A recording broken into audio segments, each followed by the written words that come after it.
The greatest strategic failure in marketing is something called the production illusion. It's this belief that you need to create more content to win while completely ignoring the neurological fact that your best ideas only gain authority when they're repurposed and spaced out across your market's mind.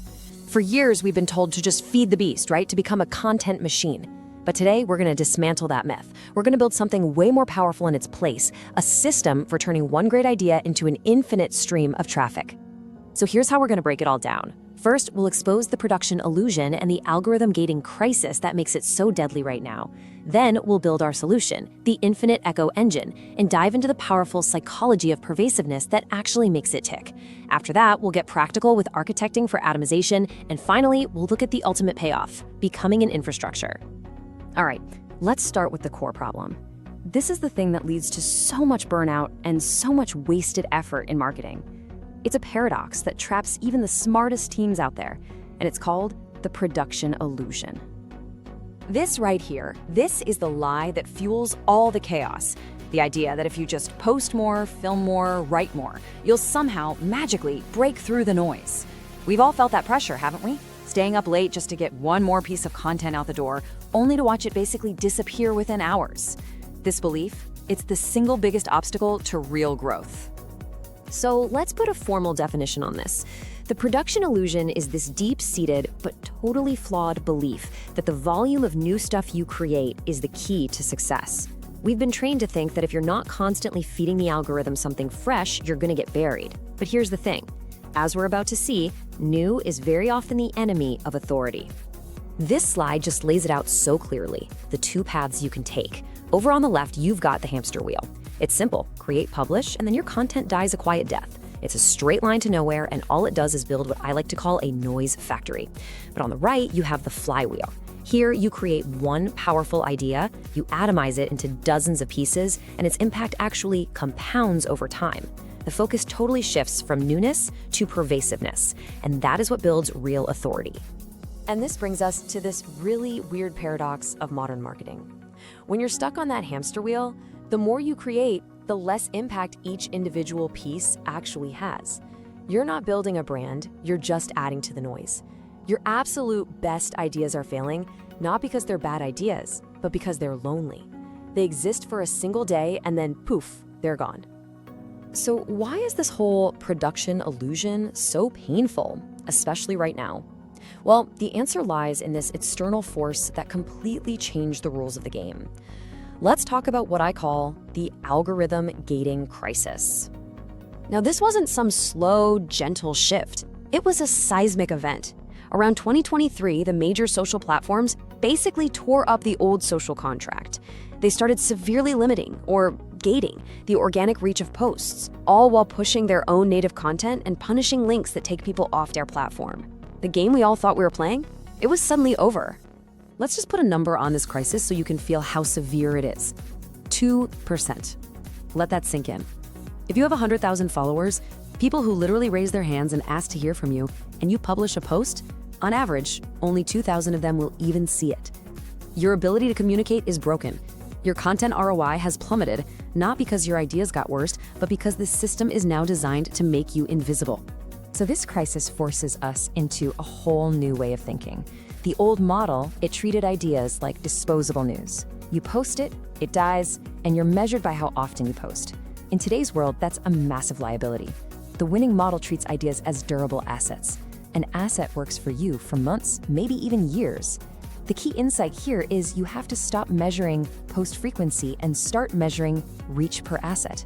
Your content becomes a compounding investment, not just a daily expense. Okay, so how do you create these durable assets in a world of gated reach? The answer is a discipline I call semantic atomization. Now, I know it sounds technical, but it's actually pretty simple.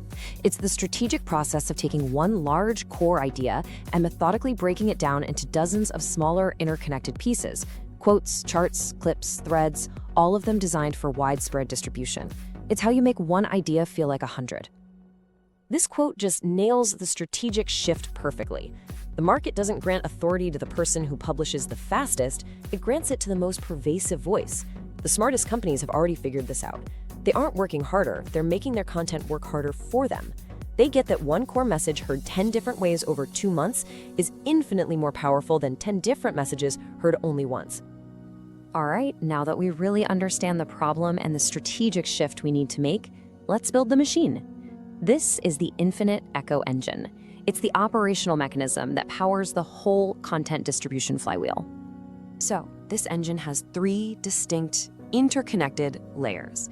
It all starts with the source pillar. That gets deconstructed into what we call atomic fragments. And then those fragments are fed into the market through automated distribution loops. Let's break down each one. The first layer, the source pillar, is the foundation for absolutely everything. And this isn't just another blog post. This is your high-fidelity anchor content. Think of a deep dive article, a comprehensive webinar, a research report, or a big keynote presentation. This is where you package your most valuable idea, your source code, in its most complete and authoritative form. Next up is the process of atomization. The atomic fragments, these are the 50, 60, even 100 or more microassets that you create by carefully deconstructing that source pillar.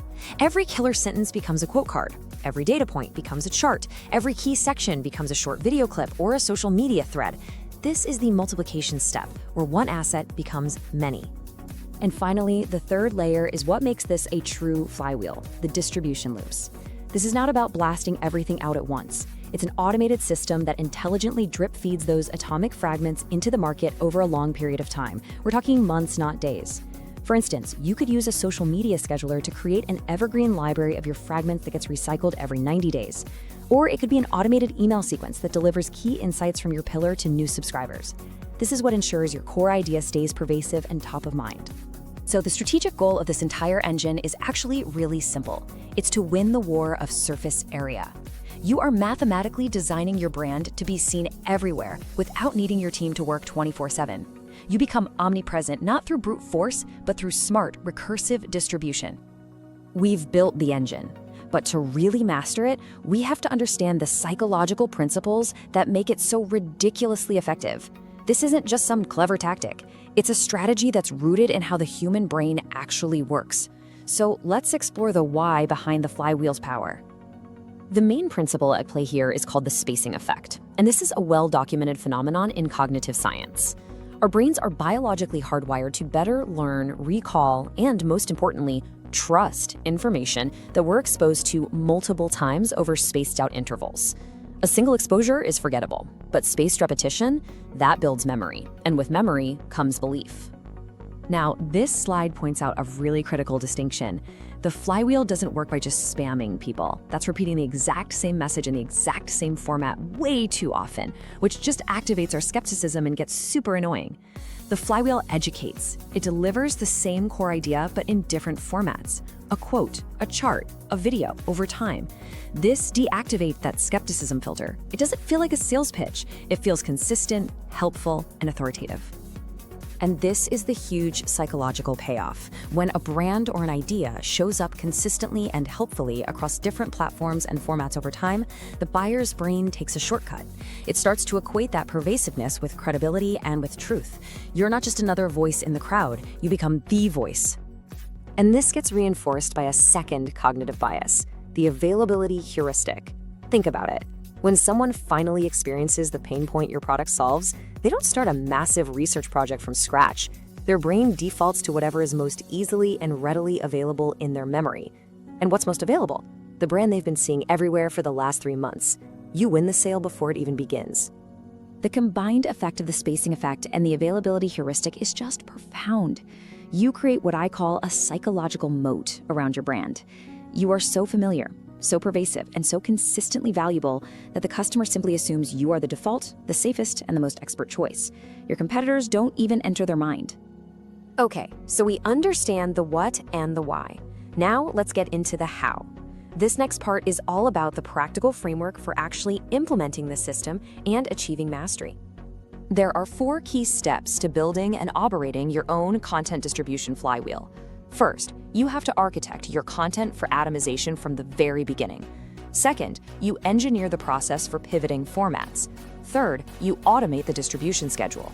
And finally, you completely shift your measurement to yield per asset. Let's start with step 1, because it's a huge mindset shift. You have to stop writing articles that are just meant to be read once, from top to bottom. Instead, you need to start building nodes of information. This means crafting your source pillar so that every sentence, every paragraph, and every data point is a potential weapon, a standalone asset that's ready to be pulled out and distributed on its own. And this brings us to the new metric that changes everything. Just take a look at this table. On both lines, the core investment is exactly the same, 5 hours of your team's creative work. The top line shows a low-yield asset. Those 5 hours produce a single post, which gets low reach. The yield is a failure. Now look at the bottom line, the high-yield asset. The same 5-hour investment, but because it was architected for atomization, it generates over 50 fragments. Those fragments get high lifetime reach as they're distributed over time. The yield is a massive success. You're measuring the total output and reach generated from a single unit of creative effort. This entire framework elevates your role. You stop being a creator, just churning things out on a content hamster wheel. You become an architect of influence, designing and operating a system that builds authority and generates traffic at scale long after that initial creative work is finished. This leads us to our final section and the ultimate end state of this whole strategy. What happens when this flywheel is spinning at full speed? Well, you achieve something far greater than just traffic. Let's be honest, the fundamental truth of our information environment is that it is just overwhelmingly noisy. In this kind of world, cleverness fades, trends die, but pure, consistent presence endures. Just being there time and again with a valuable message, that's the only thing that truly survives and builds lasting value. And this is the ultimate transformation. When your presence is so consistent and your authority is so deeply ingrained, you transcend being just another choice in the market. You become part of the market's infrastructure. You are the default, the standard, the assumed answer. You see, this system represents a fundamental shift away from those old marketing models. We're no longer aggressively pushing people through some rigid transactional funnel. Instead, we're creating such a powerful gravitational pull of value and authority that the right people are naturally and willingly drawn toward us. And this is the final resonant insight. That chaotic, unpredictable growth that comes from the hamster wheel, that isn't real growth. Sustainable, scalable growth isn't a straight line you try to force, it's a system you learn. It's about understanding the mechanics of attention and authority and then building an engine to master them. So I'll leave you with this one final question to reflect on for your own strategy. When you look at your marketing efforts, are you spending your time and energy building a noise factory where your best ideas die every single day? Or are you architecting an echo engine designed to make your best ideas immortal? The choice is yours.